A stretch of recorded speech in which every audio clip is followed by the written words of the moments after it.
BNP মহাসচিবের বিবিসিতে দেওয়া সাক্ষাৎকার ঘিরে দেশ জুড়ে শুরু হয়েছে তোলপাড়।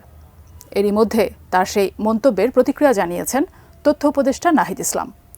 ঠিক তারপরেই উপদেষ্টাদের রাজনীতি করা নিয়ে কড়া মন্তব্য করেছেন আরেক উপদেষ্টা আসিফ মাহমুদ সজীব ভুঁইয়া। বিস্তারিত মোহাম্মদ সোহাগ বিশ্বাসের রিপোর্টে। দেশের রাজনীতিতে এই মুহূর্তের সবথেকে বড় খবর শিক্ষার্থীদের রাজনৈতিক দল গঠন নিয়ে বিএনপির মহাসচিবের মন্তব্য। বিবিসিকে দেয়া দীর্ঘ এক সাক্ষাৎকারে মির্জা ফখরুল ইসলাম আলমগীর আগামী নির্বাচন ও ছাত্রদের নতুন রাজনৈতিক দল গঠন করে নির্বাচনে যাওয়া নিয়ে কথা বলেছেন। তার সেই সাক্ষাৎকার প্রচারের পর ফেসবুকে দীর্ঘ স্ট্যাটাস দেন তথ্য উপদেষ্টা নাহিদ ইসলাম। সেখানে তিনি লিখেছেন, বিএনপির মহাসচিবের নিরপেক্ষ সরকারের দাবি মূলত আরেকটি অন-11 সরকার গঠনের ইঙ্গিত বহন করে।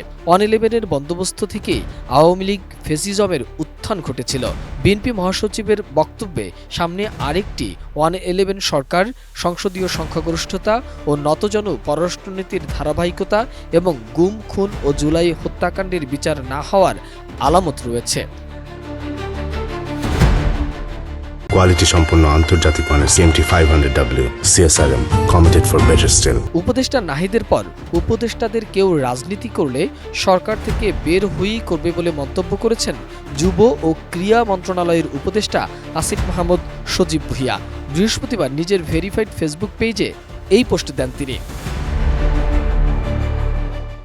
ওই পোস্টে তিনি লেখেন, সরকারে থেকে রাজনৈতিক দলের সঙ্গে কোনো প্রকার সংশ্লিষ্টতার বিরুদ্ধে আমরাও উপদেষ্টাদের কেউ রাজনীতি করতে চাইলে সরকার থেকে বের হয়েই করবেন। একই সঙ্গে রাজনৈতিক দলেরও সরকারের কাজে হস্তক্ষেপ করা অনুচিত। বিভিন্ন সরকারি সাংবিধানিক গুরুত্বপূর্ণ পদে নিয়োগে তদবির চাপ প্রয়োগ করাও অনুচিত। ধারণা করা হচ্ছে বুধবার বিবিসি বাংলাকে বিএনপির মহাসচিব মির্জা ফখরুল ইসলাম আলমগীরের দেয়া এক সাক্ষাৎকারের প্রতিক্রিয়ায় এসব কথা বলেছেন আসিফ মাহমুদ। ওই সাক্ষাৎকারে মির্জা ফখরুল ইসলাম আলমগীর বলেন, যদি সরকার পূর্ণ নিরপেক্ষতা পালন করতে চায় তাহলেই তারা নির্বাচন পরিচালনা করা পর্যন্ত থাকবে, তা না হলে নিরপেক্ষ সরকারের প্রয়োজন হবে। অধ্যাপক ডক্টর মোহাম্মদ ইউনূসের নেতৃত্বাধীন অন্তর্বর্তীকালীন সরকার নিরপেক্ষতা বজায় রাখতে না পারলে নির্বাচন করতে পারবেন না। একই সঙ্গে অন্তর্বর্তী সরকারের নিজেদের প্রতিনিধি রেখে ছাত্ররা নির্বাচনে অংশ নিতে চাইলে অন্য রাজনৈতিক দলগুলো বিষয়টি মেনে নেবে না। ওই স্ট্যাটাসের আগে নাহিদ ইসলামের পোস্টটিও শেয়ার করেন আসিফ মাহমুদ।